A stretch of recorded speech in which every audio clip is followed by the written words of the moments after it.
Chapter 3 Front Row Seat to the Fire. When I was enrolled in the Child and Youth Care program at the beginning of our relationship, I learned so much through our family violence class, family dynamics and systems, and the impact those wounds have on children, youth, and families. It's easier to recognize the situations outside of yourself, though, and much harder to turn the lens inward, especially when you're in the middle of it all. It was maybe a year into our relationship where the drinking became more of an issue. It would get to the point where he would pick fights with me to go drinking with his friends. Many times I did not know where he was, and I wouldn't see him for days. There were countless nights where I could not sleep, wondering where he was, worried sick if he was okay and what he was doing. I would call his friends to see if they knew where he was, and sometimes if they were willing, I would bring them with me to try and track him down to bring him home. If I wasn't home but knew he wanted to go drink, I would try to stall him from leaving the house so that I could buy enough time for me to get home and either prevent him from leaving or in hopes that I could go with him too.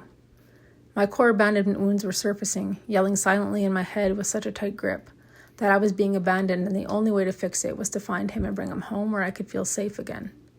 As I reflect back now, it was such a distorted way of thinking. One time I could not find him, and I drove all over looking for him. His mom lived 30 minutes away, so I would often inquire with her as to whether or not she had seen him, or I'd ask her for help. This one night in particular, I don't know how we found him, but we did. We were near his dad's house, and his mom got out of the vehicle to talk to him. Emotions were high. He was never rational when he was drinking, and would become quite rude. I had no idea how this was going to go. I sat in the driver's seat of my vehicle, pulled over to the side of the road with my headlights on, like a spotlight on him and his mom.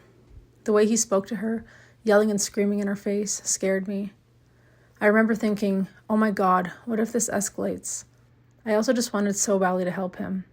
I sat in my car, watching them yell and scream at each other, hoping that he would just get in the car with us and go home. I thought that his mom would be able to talk some sense into him because I just wanted it all to stop. But I was wrong. I remember when he would get so mad when I would try to find him, and when I was able to find him, he would look at me with such a disgusting look on his face. I'll never forget the facial expression, but as someone who just wanted to love and be loved, I ignored those expressions and feelings despite feeling so heart-wrenchingly sad on the inside, thinking, at least I found him. When he sobers up, he won't be mad anymore, and at least we'll be together. One time he was brought home in a car full of females. It was late. I was at home and I couldn't sleep, and I was on the couch, in and out of sleep, anxiously waiting and hoping that he would come home. When I saw the vehicle pull up, I had no idea who he was with. Moments later, he came inside, and I noticed his behaviors were off.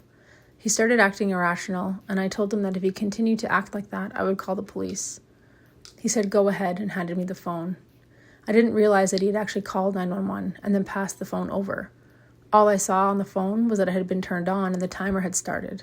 I didn't hear a voice or anything on the other end either, so I hung up. I didn't actually want to get the police involved, but I wanted him to stop doing what he was doing and knew how much he hated police.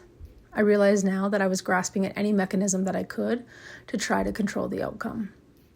The phone rang moments later, and it was dispatch indicating that they had received a 911 hang-up call from our location. I told them I did not mean to call and that I was okay. The dispatcher on the line informed me that anytime there is a 911 hang-up, police have to attend. Fuck, I thought. This is not going to end well. The police arrived a short time later and ended up taking him away for the night, after having some conversation with both of us. Just when I got him back, he was being taken away again, and I had no idea where to.